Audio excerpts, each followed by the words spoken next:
Hello, once again. It's Viola Holmes, registered dietitian and certified diabetes care and education specialist, here with you again to share some nutrition nuggets. This evening, I'd like to share a little bit on saving money and eating healthier. So, those two kind of can go hand in hand when we grocery shop. So we want to think about some things that we can do to avoid impulse shopping, I like to call it. I mean, we all do it from time to time. You get in the grocery store and everything looks good. So you end up filling your shopping cart up. You might start with one of the little carts or a hand basket because you're not intending to get a lot, but then you get in the store and the impulses hit. And often this happens when we go to the store without a plan. So it's really, and everything around healthy eating and lifestyle change, really, planning is a central theme that I share all the time. So, it goes back to just planning what you're going to eat and planning those trips to the grocery store and not be an impulse stopper even at the stores.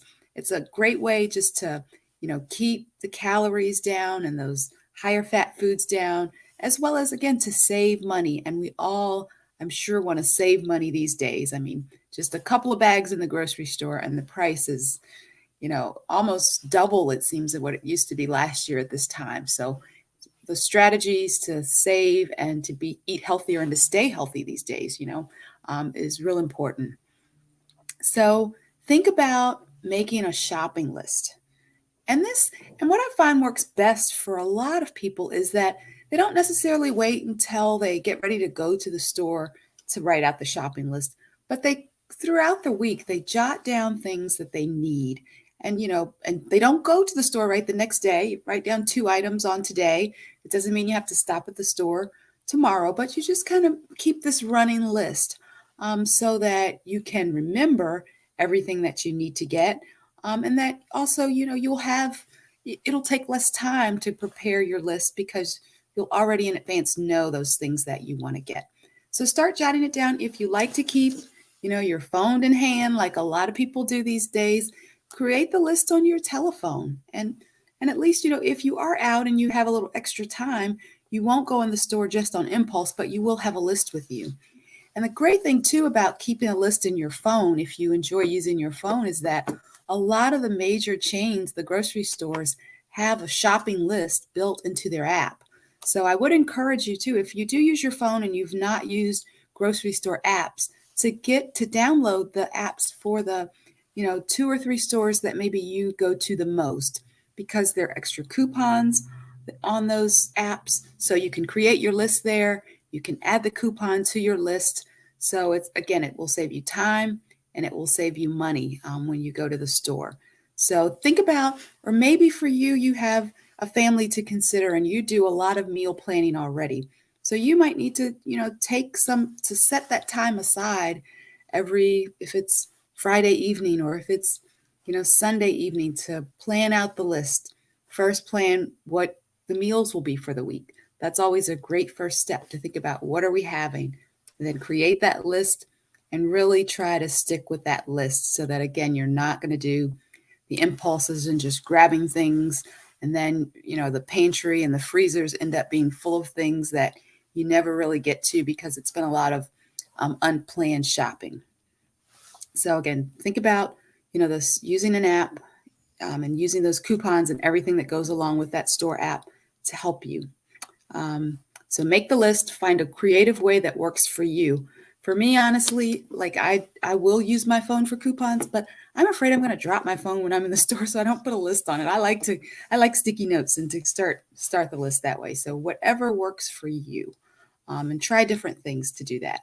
The next point is, don't shop when you're hungry. Please don't go to the store hungry. We all know what's going to happen at that point. The impulse, and it's always quick stuff. Even if you're in the car, you say, I'm hungry, but I'm just going to go in there and get what I need to fix dinner. It's hard not to grab that bag of chips that's at the register, or that candy bar that's at the register that, it's probably a couple of bucks too on those impulse things. So if you are hungry and you must stop at the store, can you get a banana to eat on the way home? So, have those little things in place that I know I'm hungry, I shouldn't stop, but I don't want to come back out. I don't want to go across town again, or This is the only time I have to shop. So I'm going to get, an apple or whatever, and I'm going to eat that on the way home instead of grabbing that bag of chips. And that's your goal for the week, maybe. That's the plan that you're going to work on. I mean, everybody, you can start somewhere, start small, because those, 2 or 3 trips to the grocery store, if you're going frequently, or, stopping at a convenience store to pick up these extra higher calorie items, it adds up. Not only just the calories, but the money for those types of items as well. So don't go hungry because everything looks great. And if you have children or other people that may influence you to make not, choices that are not so great, perhaps you need to leave them at home or, find a way to go shopping by yourself. So for some people, they can be, maybe negatively influenced by the others, and they, do some impulse shopping or get some foods that are not necessarily that great. And for others, you might be opposite. You might need somebody with you to help you stay on track with getting the items that work best for you and for your health. So which one is it for you? I'm not going to tell you what to do, but find out what works. If you say, I really do best when my daughter goes shopping with me. I have a 19-year-old, and we go shopping and we do a good job shopping together. But that wasn't the case when she was 7 or 8 years old. So think about how you can, how someone may be able to support your goals in the grocery store. And again, talking about it and planning ahead of time can also help. So stick to your list. Don't go shopping when you're hungry. Be careful who you take with you. Make sure you have the same plan and intentions in mind for shopping. And it's important too to start with younger children, whether your grandchildren, your children, and help them make those healthy choices. So having a conversation even before you get there, we're going to pick one item that, is your snack item that's not so healthy, but everything, you get to pick one fruit type of item for snacks and then one non-fruit food that's more of a treat item. But stay away from allowing, them to have a lot of things in the pantry that are not so healthy, because, it can be a trigger for everybody in the house. Those, all of a sudden, those little Debbies that you really, weren't too concerned about or felt like, oh, I'm going to buy them for them, can all of a sudden be a temptation sometimes when you're at home and you get really hungry. So there's some aisles that are just high risk sometimes. Like if you are, a cereal person, well, there are a million different cereals out there. So limit your time on those aisles. A strategy that some people use is that instead of taking their shopping cart down that aisle, let's say it's the potato chip aisle, they leave their cart at the front of the aisle and they just go and get that bag of pretzels so that they don't have their cart there, and it's easier to put, 2 or 3 bags. So they just simply go grab that item out of there. Don't look at too many other things and go. So think about that. Get what you need, get out of those inside aisles.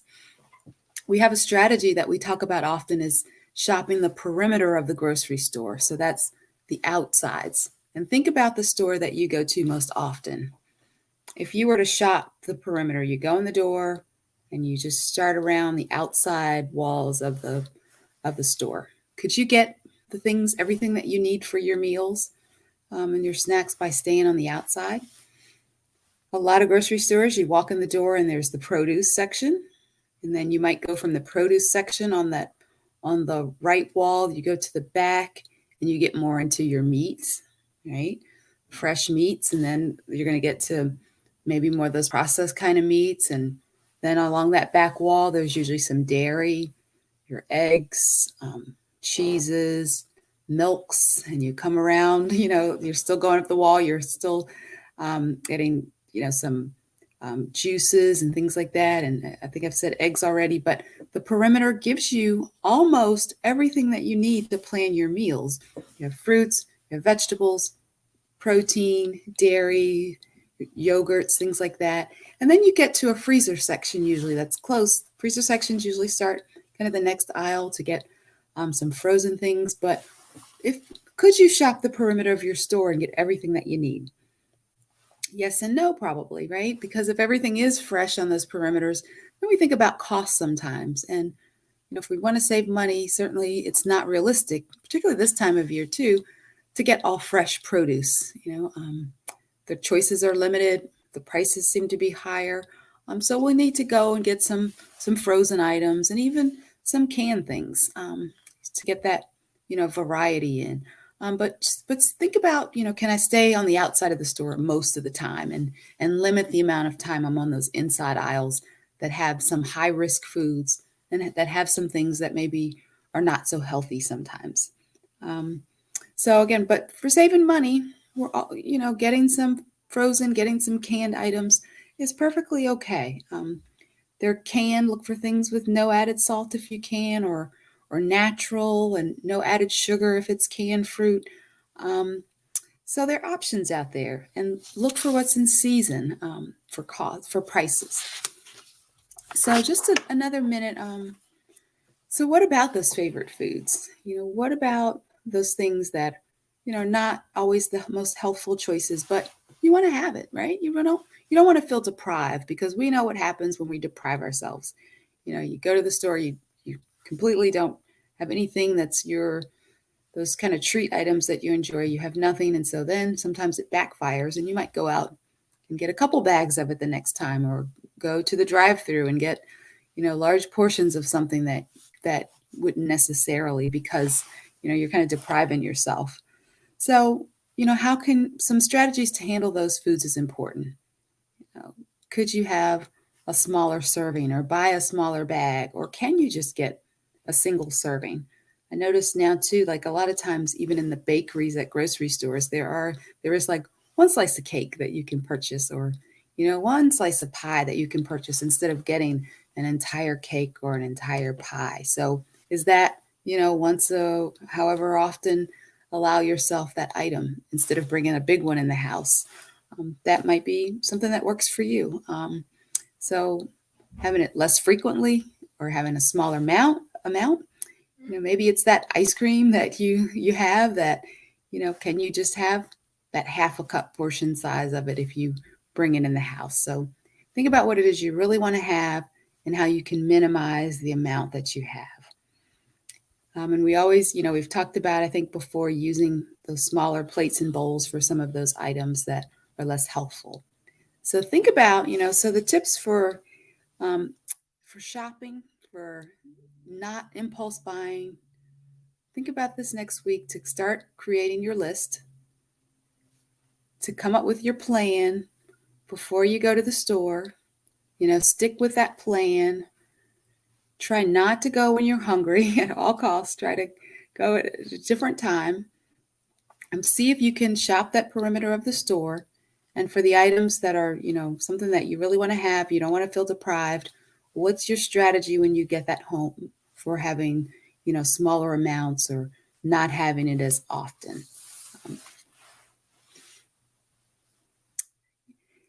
Can you just, again, certain things, do I really need to have this? Can I just not buy it and keep it out of the house, and perhaps go out to a restaurant to get that particular item every once in a while? Because, if you bring, that bag of, something that you really enjoy or you really like, that bag of potato chips, are you going to be able to stop at just a small portion, or can you just get the smaller serving size? Or, if you're a macaroni and cheese fan, if you, get one if you make it, can you just have a small amount, or is that something you should have when you go out every once in a while?